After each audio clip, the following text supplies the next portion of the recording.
Jahlil Okafor won ACC Player of the Year, was a consensus first-team All-American, and of course helped lead his Blue Devils to their first national title since 2010.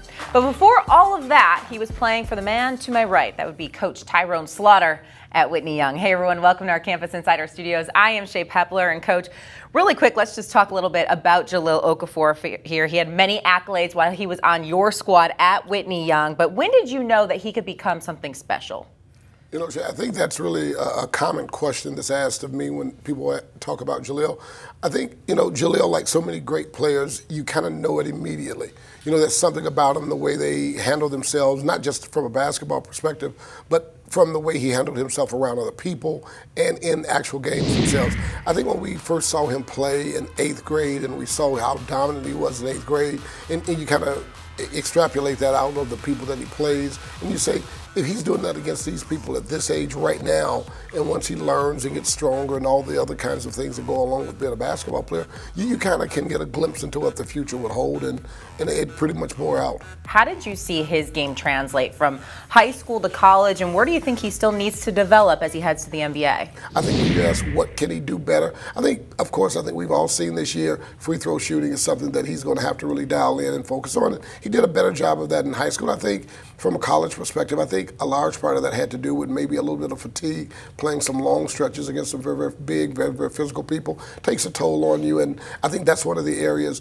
I think the other area that a lot of people talk about as though it's a problem, when it's not really as glaring a problem as ones would like to make it believe defensively. But I think going from college to the NBA, defense is something that all rookies have to really work on. So I don't think that'll be any different there for Jahlil moving forward. Coach, how much did you talk to him through the process of the NCAA tournament, winning the national championship, and then of course going to the NBA and going to the draft? How have your conversations changed throughout this year with Jahlil? You know, it's funny because they really haven't, and that's just the kind of kid he is. He's always been laser focused on what the objectives are and how to get there. You know, I try not to be intrusive and invasive in the process because, again, let's think about it. He's playing for Coach K, the winningest coach of all time, and probably will go down as the greatest coach to ever coach the game. There's very little that we can give him that Coach K and that staff has not, but we've just tried to be there to make sure that he understood that we were still supporting him, we were there, and we were fans as well as a springboard if needed. And I think at the end of the day, when you look at the transformation, there was really very few bumps in the proverbial road for him through from high school to college. You're talking about a kid who won his last high school game, a kid now who's won his last college game. That's the first time in the state of Illinois history that a freshman has won